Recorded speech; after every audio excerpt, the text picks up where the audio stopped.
My name is Matapelo Sihume, and I'll be facilitating today's session along with Queen Sifala. We also have Uzodubu, who will be manning the chat side.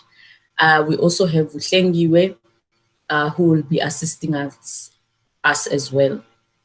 Right, so I'm going to start sharing the presentation so that we get on with it.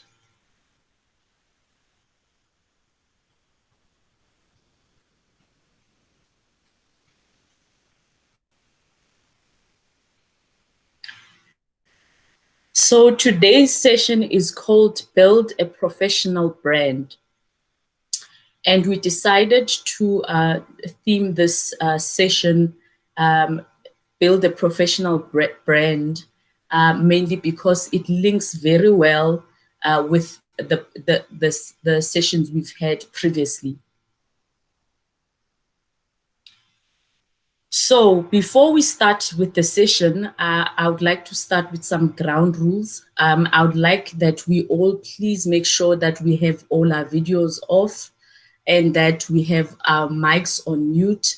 What will happen is we'll have the training session run through it, and after the entire presentation, we'll have a slot for some engagement. Whilst we're facilitating, if there's some questions that you have or some comments that you'd like to include, just type them in the chat box, and as soon as the session ends, we'll attend to them. So the first bit is we're going to look at today's agenda. And today's agenda will be as follows. We'll define professional brand as per some of the previous sessions. We'll also take a close look at some well-known brands and see what are some of the learnings we can find from those brands. We'll reflect on the importance of writing down our goals and how that can build us and make sure that we define our professional brand. We'll also take some time to use Google Slides so that we start creating a professional brand. And then finally, we'll link what we have created on slides to our LinkedIn profiles.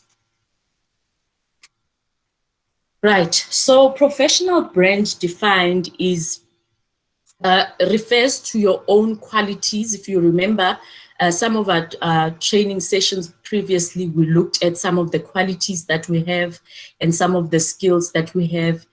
And I think at some point we had requested that we all please just get a piece of paper and write some of these qualities and skills down, because those are going to be key in terms of making sure that you promote yourself. So when we're looking at professional brand, we're referring to those qualities that you can use to promote yourself to employers, colleagues, or when you're looking to pitch a business idea, so business partners, and actually basically when we are looking for new opportunities.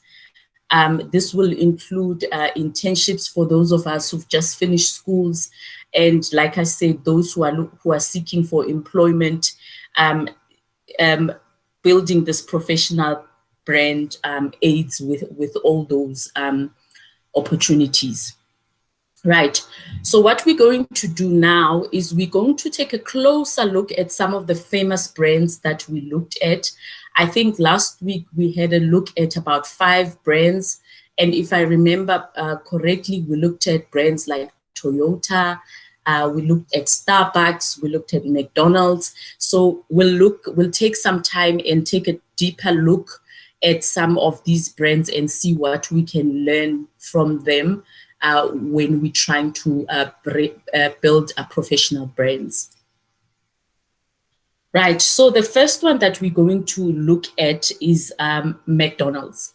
And what we're looking at from McDonald's are their mission and vision, and perhaps even their values. So when I looked at McDonald's mission statement, I saw that it was built not necessarily on the food or the burgers that we enjoy. However, The mission is built around McDonald's, people having experiences. So the experiences, obviously, they will have whilst they enjoy the burgers. So McDonald's looks to create an atmosphere, firstly, that's exciting for its people or the people that they're looking to sell to. And they make sure that the products that they sell are products that people will love, and it's products that are actually afforded by most people.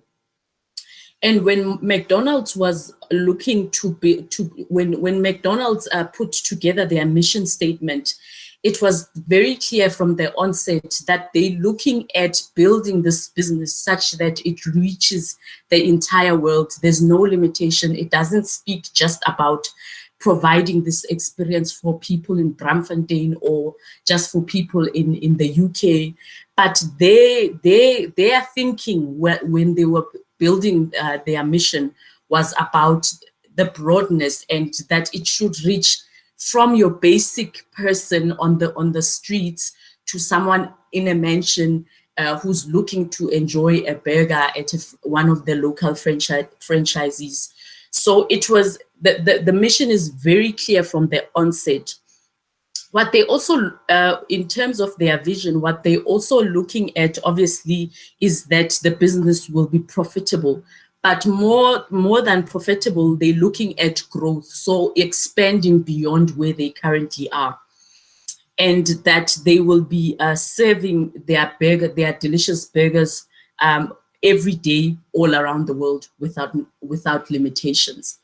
And what I noted as I was doing some research about McDonald's is that they look at their mission statement on a yearly basis. So on a yearly basis, it's not just about we've got this vision and mission, but they take some time to reflect about the previous year. And then they take some time to look at the future, what the future looks like in terms of the product that they're selling. And because their vision is actually based on the experiences, they try to every year sit and try to project and see what the world will be looking like in the future, so that when they update their mission, it speaks to the experience to come. So it's not limited to the current experience. The next one that we're going to be looking at is Starbucks coffee. And when I looked at their vision statement, it was very clear that they wanted to offer the best coffee. So it was premier purveyance, no shortcuts. They're looking at offering the best coffee that can be offered by anybody. And people who actually founded Starbucks were students who were looking at growing, and then they became obviously professionals at some point. But because they carried this love for pure coffee, they decided that when they start their business, they're going to look at the finest of coffee, and that whatever coffee that or tea that they provide will be nothing but the best. And also from the onset, they weren't limited in terms of the spaces that they were looking at providing this coffee. They were looking at providing this coffee worldwide. And I think their model was quite different in a sense that it wasn't just Starbucks everywhere overnight. However, they started very small in their offering, and then they expanded bit by bit. And I think when you've been following Starbucks, is they started entering bit by bit by offering coffee to at some airports. And when they saw that there was great feedback from the airports and that people actually like this coffee that they offer, it's when they started venturing into the different countries and actually opening up little shops. What was also very clear from the onset was that they weren't going to compromise about their servings. So whatever it is, like I said, it was going to be premier purveyance, nothing less and nothing more. And what they were looking to do, obviously, as well, is that they were looking to grow. And the last one that we're going to look at is, I think, what most of us like is the Apple product. And what stands out about the Apple product is that they also, when they were building their mission and their vision, they were very clear that they were going to create and design devices and or applications with a focus for each set group of people. So for instance, if you were looking for student devices, they've got a device that's tailor-made for students, and it works in line with students, and it's got the thinking of students in mind. They also create devices for educators, so the experience will be an educator experience when you handle the device in terms of the software that they include in their design. So they also consider people who are creative, so people like graphic designers, people who are web designers. So those are creative people. And the type of device that they like carrying around speaks to the type of people that they are. And what Apple does very well is that it builds devices for all these people all around the world. And I think here as well, they weren't limited when they were jotting down their mission statement. They wanted to make sure that their product reaches the entire world. And what I like is the statement here that's under their vision that says to make the best products on earth and to leave the world a better place than we found it. So they were looking at creating an experience and an environment that was so amazing that no other device would compete with. And I think to this day, we can have an ongoing argument about the current devices on the market, be it Samsung, be it Nokia, whatever devices are out there. But when I look at the devices in terms of the graphic designs and the styling that the styling that Apple does, and in fact to look beyond that is the durability of the product, then we can have a proper argument to say that Apple actually still does offer some of the best products. I was telling a colleague earlier that, in fact, when I bought an Apple phone, it was actually a refurbished phone, and so it wasn't brand new. However, that phone lasted me 2 years, whereas the current span for normal phones is 2 years. And after 2 years, it's very difficult to fix or try to get it working in a proper way. But with Apple, you find the CPO version of Apple, which is a refurbished type of device, and it works just as well. So they spend a lot of time in making sure that they do create the best product. I'd like to put a disclaimer that I'm not here to market any of the products that I'm speaking about, but it's just so that we look at some of the learnings. So when I look at the three companies that I've just spoken about, you will see that they were very clear about what they wanted to achieve from the onset. And when they jot this, what they want to achieve, they're very consistent in keeping the standard that they speak about in their vision and their mission. And while some of us on the ground enjoy the product, they spend quite a lot of time building on the vision, because the vision is what drives the organization to become the product that it is at the end of the day. So I think one of the finest learnings that we can learn from some of the biggest brands that are out there, and whilst we're trying to create and build this professional brand for ourselves, is the importance of writing things down. Albert Einstein once says, paper is to write things down that we need to remember, and our brains are used to think. So in a lot of times what we do is we get an idea about what we want to do, where we want to see ourselves, and that's just a thought, it's a trigger. But we don't carry that in our minds every day when we wake up and go to work. It's a trigger that's there for a reason. And that's why it's important to always write things down, because all those little triggers or all those little thoughts are ideas that will eventually define who you are at the end of the day. So it's important that we learn how to write our visions and our missions down as people in general. Another quote that I found online that said, "Write your goals down. If you are not, if they are not written down, they are just dreams. When you write things down, it sets a chain of events that will change within your life." So what the quote is basically saying is that anything that's to be starts from writing. So if you want to see yourself in a particular position, it's got to start with writing about the little trigger, the little dream that you have at the back of your mind. You have that trigger, you write it down, and then you build on it. And then eventually that creates a chain of events that will change your life. And obviously the change to your life is the change that is the vision that you want to see for yourself. Another quote that I found, an interesting quote around writing, is that the discipline of writing something down is the first step towards making it happen. So if you want to see anything happen within your life, it's key that you have the foundation of writing your vision and your mission and your vision down, as that's the foundation of building your brand. And I think the last one says, if you are clear about your goals and take several steps in the right direction every day, eventually you will succeed.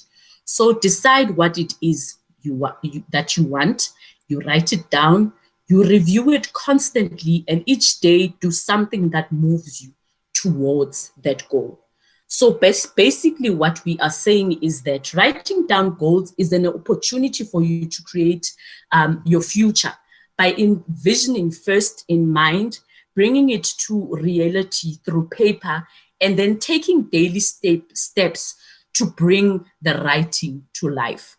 And lastly, we see things clearly in our minds and have a full understanding of it. And once we have a full understanding of it, it then drives and motivates us to act in a way that then directs us towards our goal. Right. So I'm going to stop here and ask my colleague Ukwin to take us through what it takes to create a professional profile using Google Slides. All right.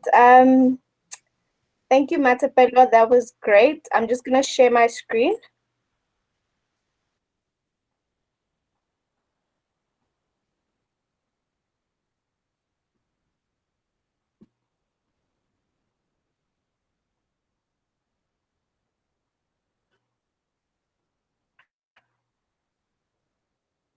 Please do let me know if you could see my screen. Yes, we can, Quinn. All right, thank you. All right, so what does it take to actually create your professional profile using Google Slides? What I've learned so far is that your professional profile basically is, it highlights your qualities, your skills, and your talents. And how do you build that in terms of your on Google Slides, for example? So on Google Slides is online, obviously, so you'll have to go to Google Slides, and then the first slide would be professional brand profile, and then you write your name and the organization that you're currently with. So if you in a school, you'll write the school that you're in. If you're in a company, you'll write the company that you're in. And if you're unemployed, you will write unemployed. And then obviously beneath that, you will then write all your past experiences and so forth. So now once you have written your professional brand profile, you'll move to writing your qualities, skills, or talents. I've written 3 of my qualities or skills or talents, and the ones that I have identified myself was hardworking, experience in workshop training, and digital learning specialist. And there was a lot that I could write, but I decided to just choose 3 of the qualities or skills that I'm able to back up when someone asks me a question, but I'll focus on 2 of those, because at some point when I was sitting down and thinking about it, when we write down the qualities, how do you back up what you say? Was like the next question that comes after. So from the qualities I have to come up with a mission statement. Like Matapela has stated, that a mission statement defines the qualities about you, or you selling yourself in terms of what you want your potential employer to know about you. So when I was thinking in terms of SchoolNet South Africa, is that to use my qualities as a hard worker and experience as a trainer to better equip teachers with digital learning resources in order to enhance their teaching and learning. And that was my mission statement. However, when I read it a couple of times, because to be honest, you'll write the first statement, but you'll have to reread it or rethink about it, because you might want to change the statement itself, because the first time it might sound good, but when you read it again, you might need to add something else.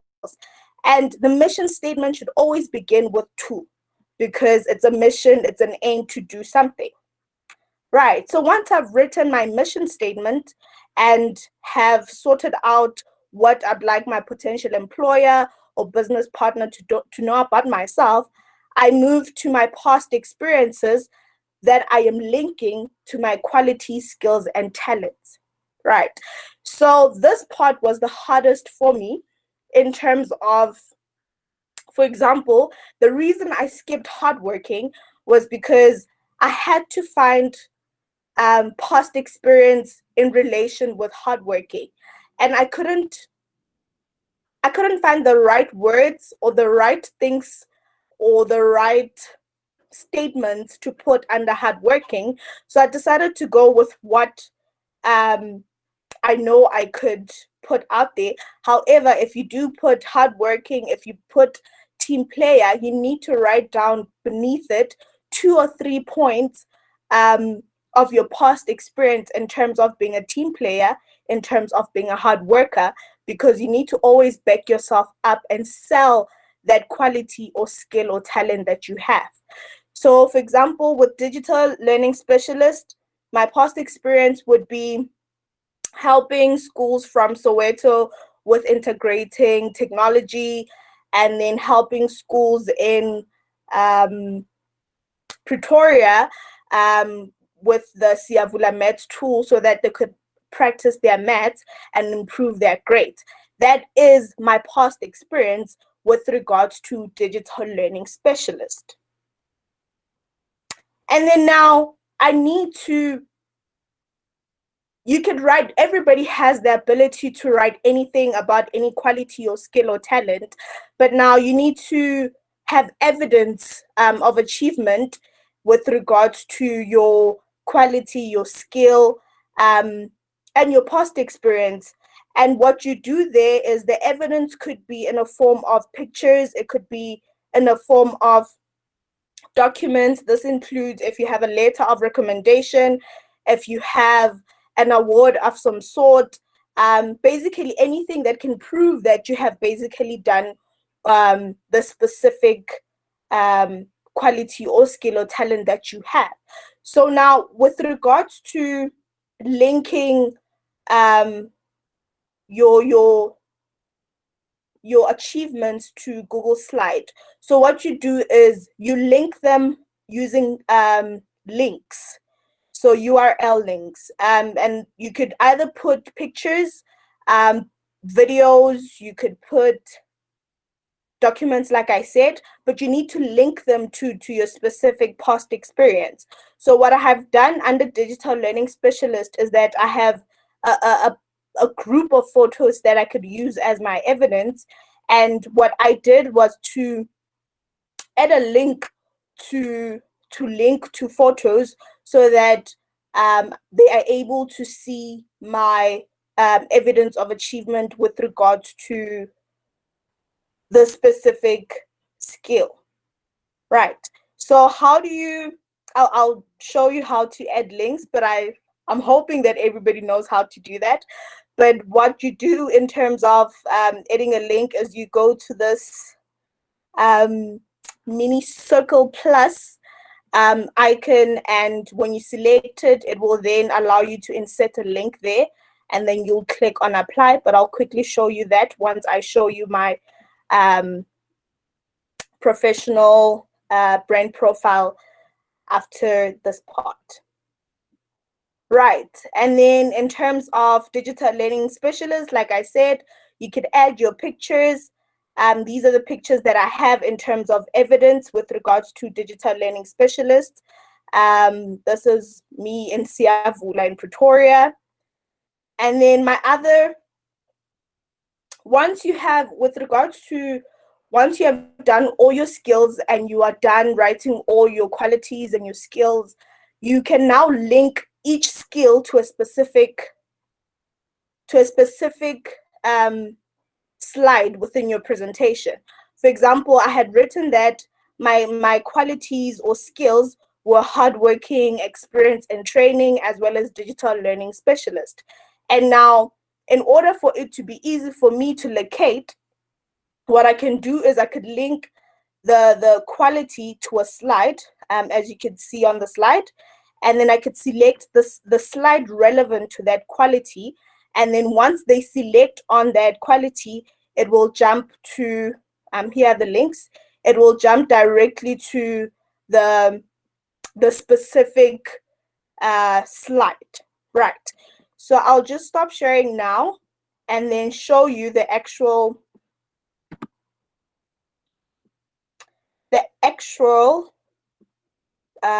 profile that I had created.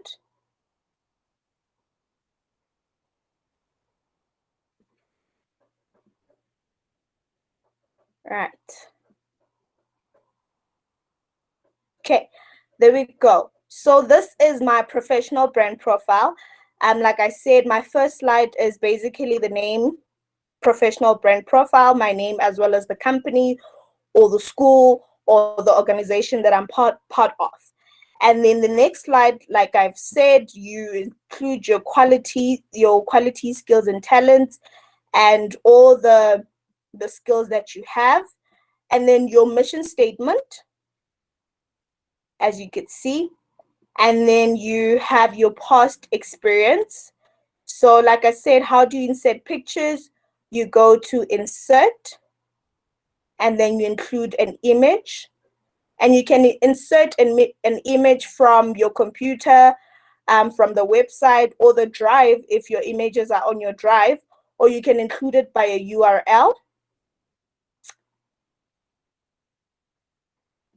And then also I had included a past experience in terms of my experience in training, where I had included a picture of an online session I had with teachers and so forth. So this is how your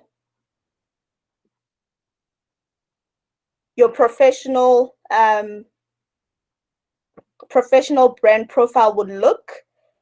So this is just a quick rundown of how it will look. So this is just that. And then once you have done that, you're able to put it into your CV. It also makes it easier for you to be able to write down your thoughts with regards to your quality, so that you can write it on your CV or put it on your LinkedIn profile. So now we will jump into LinkedIn. So now that we have created our brand profile, what do I do with it? How can it help me? So the best next thing you could do is actually create a LinkedIn profile. Why is it important to, sorry, I'm just going to share my screen.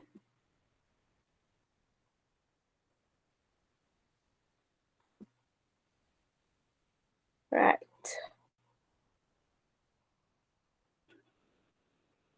Right. So why is it important to have a LinkedIn profile?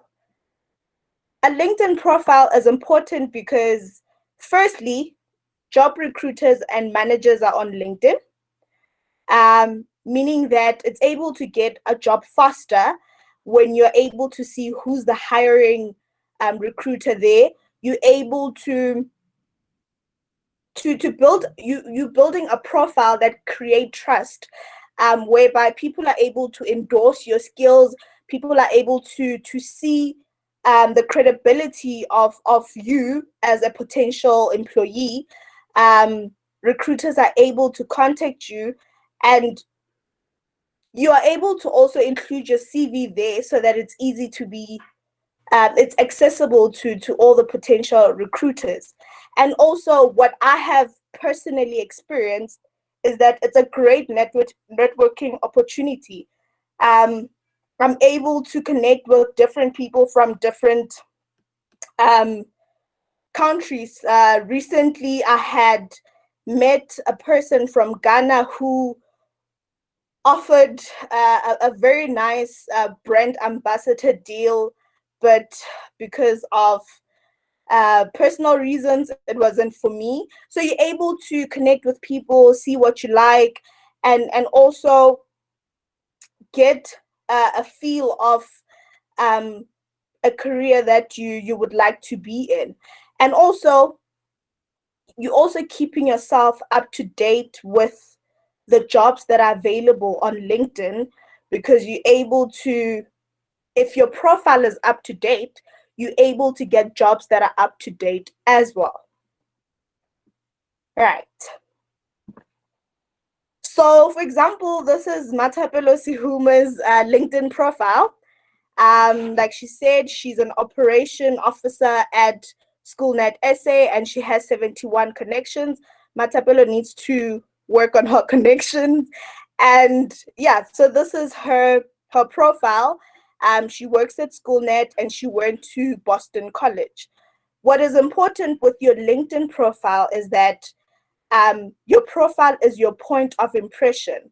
So when someone searches your name, this is what they get. So you need to have a clear profile picture of yourself, and have a brief summary about yourself. And from there, in that about section, you need a short paragraph to share your experiences inside and outside your work experience. This can be before you get a job and after you get a job. Matapelo was telling me that before she got a job, she used to work at home with ice cream machine, and all those form part of an experience or a skill that she gained. I worked as a volunteer at Igamba and I was tutoring, and that also forms part of the experiences that I put in my short paragraph. You can also include your success stories as well as your goals. So what do you intend to what do you want to achieve? And then from there, you include your experiences, like I've said, your professional experience, your roles, what you have done, and you need to be short and specific and not write a whole paragraph about something that can be written in a short sentence. You need to include your company name as well as employment date, and also your education experience. So you need to include your education, and always keep your LinkedIn profile up to date, because it's important for you in terms of networking, in terms of getting new job updates, as well as creating a strong profile. So Matapelo's strength in terms of profile is on intermediate. So you want it to be on like strong, where you see a whole, because the stronger your profile, the more up to date job updates you get, the more up to date posts that you get. So basically, everything with the experience in terms of LinkedIn becomes better.